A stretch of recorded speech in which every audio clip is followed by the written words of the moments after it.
سب سے جو اہم بات ہے کہ آپ کسی کام کے لیے سب سے پہلے یہ دیکھیں کہ آپ کی طبیعت اور آپ کا مزاج کیا ہے. میں طبی طور پر نہیں بتا رہا، عملیات کے طور پہ بتا رہا ہوں. لفظ ہوتا ہے وہ آتشی ہوتا ہے، یہ بادی ہوتا ہے، خاکی ہوتا ہے، آبی ہوتا ہے، ایسے ہی یہ چار چالیں ہوتی ہیں. ان کی جو ہے نا اسی طریقے سے وہ ہوتی ہے. تو عاملین کو چاہیے، اب یہ دیکھیں یہ قلم ہے، اسے قلم طبی کہتے ہیں، یہ مختلف اس میں لکھا جاتا ہے. اب یہ جیسے نا احد، رس، استاق، لمو، یہ ساری چیزیں یہ لکھی ہوئی ہے. آپ نے عمل کیسے کرنا ہے؟ آپ نے عمل ایسے کرنا ہے، قرآن کریم کی آیت یا سورت اعداد لکھے ہوتے ہیں، حروف تک لکھے ہوتے ہیں. اور علامہ مجد الدین فیروز آبادی نے ایک کتاب لکھی تھی قرآن کریم کے اوپر، بصائر ذوی التمیز.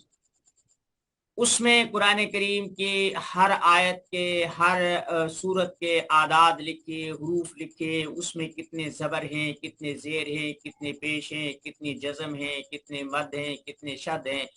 اس آدمی نے کافی بڑی کتاب ہے، 700-800 صفحے کی کتاب ہے، فل سائز میں. تو اس نے وہ لکھی تھی. میں یہ تو نہیں کہتا کہ آپ عملیات کے لیے وہ استعمال کریں، لیکن کر سکتے ہیں.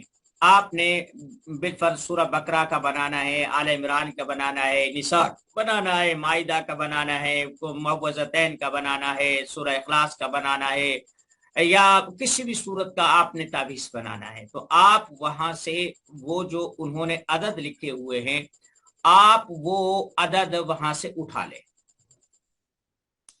طریقہ میں نے بتا دیا تھا کہ آپ نے مثلث کافی رہیں گے، مثلث کافی رہیں گے. اور مثلث کو آپ اگر استعمال کرنا آپ کو آ گیا تو پھر سمجھیں کہ آپ کوئی بھی کام آسانی سے کر سکتے ہیں. آپ نے تعویذ بنانا ہے، اس کے فوائد دیکھے، اس کے فضائل دیکھے، اپنی ضرورت دیکھی کہ میری یہی ضرورت ہے، تو آپ نے ان اعداد کو وہاں سے لے لینے ہیں.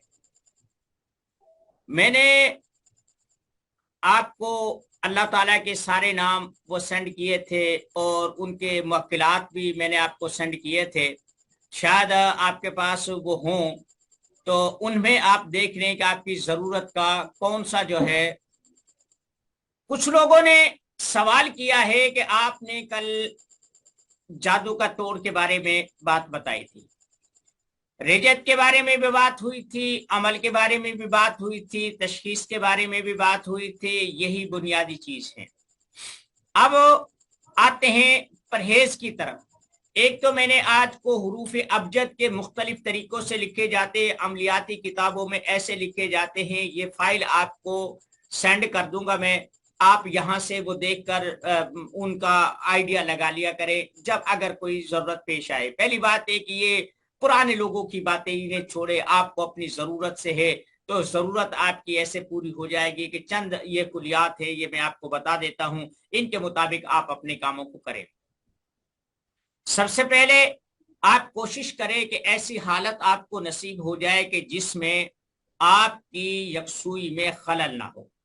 ایک صاحب نے سوال کیا تھا کہ جناب جب ہم عمل کر رہے ہوں تو وہ موبائل کی گھنٹی بجے اور ہم اسے اٹھا لے، کوئی جواب دے دے، اس سے فرق تو نہیں پڑتا. اللہ کے بندو، آپ کا پورا دار و مدار ہی توجہ کے اوپر ہے. جب آپ کی گھنٹی بجی تو آپ نے اسے اٹھایا، اور جو توجہ آپ وہاں مبذول کر رہے تھے اس میں خلل آ گیا، تو عمل میں تو خلل آئے گا ہی آئے گا. تو اس لیے جب بھی کوئی آپ نے کام کرنا ہو تو آپ ان ساری چیزوں کو بند کر دیں. آپ تنہائی میں جائیں، گھر والوں کو منع کر دیں کہ آپ کے پاس کوئی شور، کوئی خلل نہ ہو، تاکہ آپ 10 دن تک ایک کام کرتے ہیں. ایک دن ڈھنگ سے ایک دن لگا لے، وہ آپ کی 10 دنوں کی کسر پوری کر دے گا. پھر میں نے یہ بات بتائی تھی کہ آپ جو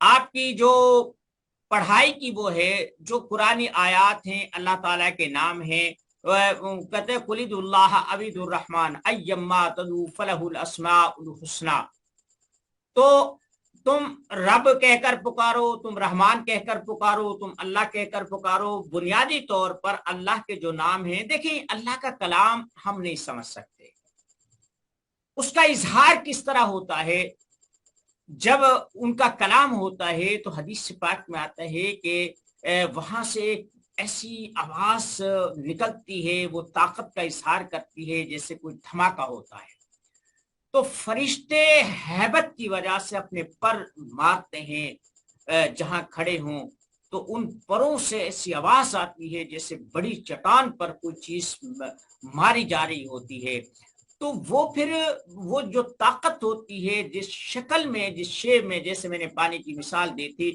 وہ جب آتا ہے تو اس کے جو لفظ ڈھلتے ہیں یا جو بھی کچھ ہوتا ہے، لسان عربیہ، کہ وہ جو کوڑ، جو طاقت کا اظہار وہاں سے ہو رہا تھا، جہاں منبع طاقت ہے، جہاں سے قوتیں جنم لیتی ہیں، وہاں سے جو اشارات ملے، جو ڈی کوڈ ہو کر ہماری سمجھ کے مطابق ڈھلے، انہیں ہم قرآن کریم کے لفظ کہتے ہیں۔ جب ہم ان الفاظ کو دہراتے ہیں اپنی مرضی کے مطابق، اپنے نام کی عادت کے مطابق، اپنی حاجت کے مطابق، اور یکسو ہوتے ہیں، تو اللہ فرماتے امن یجیب المضطر اذا دعا، کہ وہ کون ہے کہ جو پریشان کی، مجبور کی، مضطر کی دعا کو سنتا ہے، فیکشف السوء، کہ پھر وہ اس کی ضرورت کو پورا کرتا ہے۔ آپ جب بیٹھیں، مثلا آپ مجھے معلوم ہے کہ آپ میں سے بہت سارے لوگ حب کے عمل کے متلاشی ہیں۔ حب کا عمل کیسے کرتے ہیں؟ تعویذ دینا، پڑھائی کرنا اور تسبیحاں گیڑنا، یہ کوئی اس کا حل نہیں ہوتا۔ میں آپ کو حب کا عمل بتاؤں کہ آپ چپ کر کے بیٹھ جائیں، جو آپ نے مقصد چنا ہے یا آپ کو نام دیا گیا ہے، آپ ان دونوں کی اگر ہو سکے تو تصویر منگائیں، فوٹو منگا لے، موبائل پہ منگا لے، ویسے منگا لے۔ جب آپ وہ دونوں تصویریں آپ انہیں غور سے دیکھیں، بالکل یکسو ہو کر دیکھیں، اور آپ تصور کریں کہ یہ زندہ سلامت آپ کے سامنے، جیسے میں گوشت پوشت کا بیٹھا ہوں ایسے یہ بیٹھے، آپ ان کی یہاں یہ جو پیشانی ہے نا، یہ جو ہے یہ دونوں آنکھوں کے درمیان، یہاں قدرت نے عجیب اسرار رکھا ہے، اس کا بھید ہمیں نہیں پتا۔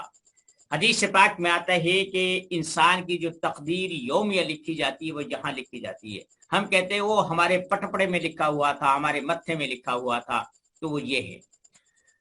آپ ان کے، یا آپ کسی کے ہاں جاتے ہیں اور آپ کہتے ہیں کہ میری بات سنی جائے، جسے ہم تسخیر بولتے ہیں یا مرجع خلائق بولتے ہیں، ان کا آپ حضرت آواز کٹ رہی کریں کہ آپ یہاں پر نظر کریں، یہاں پر، اور کوشش کریں کہ آپ کی یہاں سے روشنی نکل کر، ایک لیزر کا بیم نکل کر، ایک لیزر کی شعاع نکل کر اس کے یہاں آ کر جو ہے نا وہ گھس گئی ہے، اور اس لیزر میں آواز آپ کے کٹ جو رہی ہے، احکامات بالکل ہیں، جو آواز کٹ آپ رہی ہے۔ کہنا چاہتے ہیں، جو آپ قابو کرنا چاہتے ہیں، جو معاملات اس سے کہنا چاہتے ہیں، وہ کہہ دیں۔ آپ اپنے من میں کہیں گے، اپنے ذہن میں کہیں گے، لیکن یہ اس کے دماغ میں گھستے چلے جائیں گے۔ نیٹ ورک پرابلم ہوگی شاید۔ وہ شعوری اور لاشعوری طور پر، وہ شعوری اور لاشعوری طور پر آپ کی سوچی ہوئی باتوں میں ڈھلنا شروع ہو جائے گا۔ پہلے وہ اکھڑ تھا، اب وہ نرم مزاج ہو جائے گا۔ پہلے وہ آپ کی شکل دیکھنے کے لیے آمادہ نہیں تھا، اب وہ ہو جائے گا۔ پھر اس میں ایک اور بات ہے کہ یہ وقتی عمل ہوتا ہے، بہت ساری کتابوں میں بھی لکھا ہے۔ تو علامہ ڈاکٹر خالد محمود رحمۃ اللہ علیہ، پی ایچ ڈی لندن والے، جو یوں سمجھے کہ دارالعلوم دیوبند کے قدیم فضلامہ سے تھے.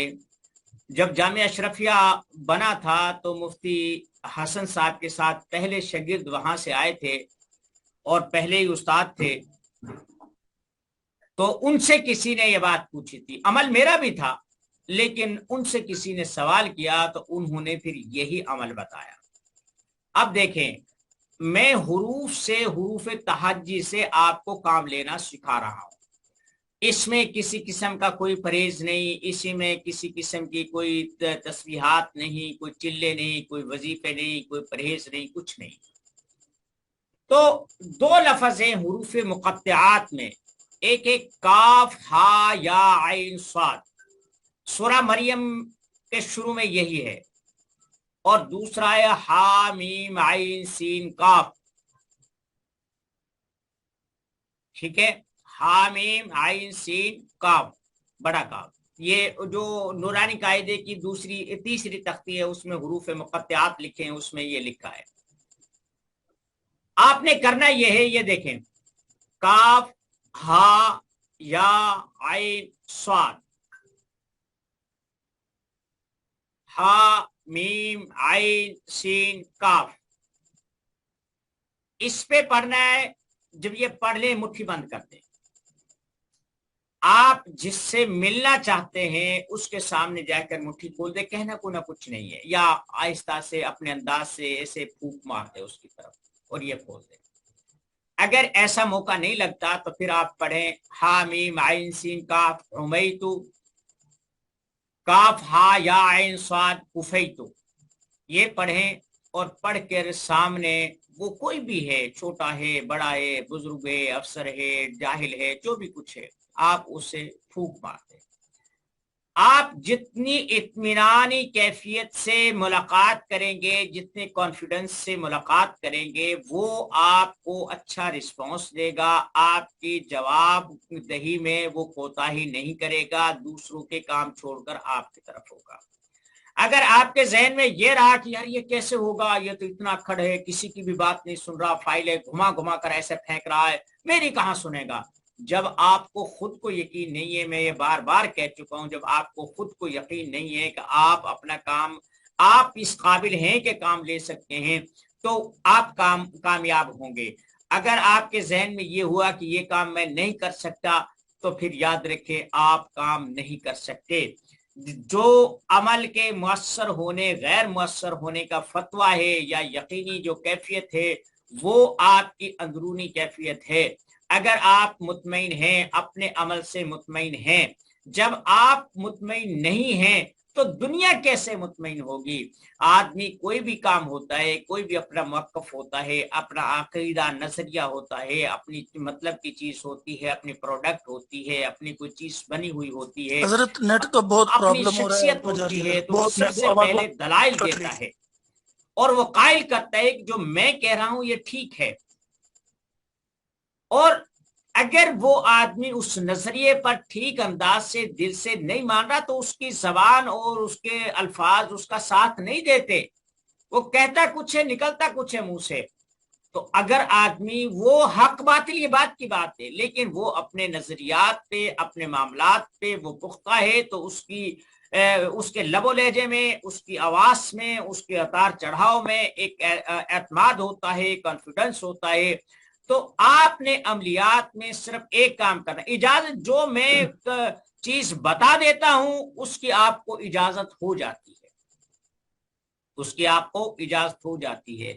یعنی اس کلاس کا مقصد یہ ہے کہ اس میں علیحدہ سے کوئی چیز ایسی نہیں ہے. آپ یہ اعمال لکھیں اور اپنی ڈائری کا حصہ بنائیں, اسے میدان عمل میں کود کر ان سے کام لیں. جہاں کہیں کوئی کامیابی نہ ہو, خاطر خواہ فائدہ نہ ہو, یا مطلوبہ نتائج نہ نکلے, تو اس میں آپ دو چیزیں دیکھیں. ایک چیز یہ ہے کہ جیسے حدیث پاک میں آتے ہیں, دعا کے قبولیت کی بہت ساری صورتیں ہیں. اس میں ایک تو یہ ہے کہ آدمی نے جو چیز مانگی وہی مل گئی. دوسری یہ ہے کہ وہ چیز تو نہ ملی لیکن اس کا نعم البدل مل گیا.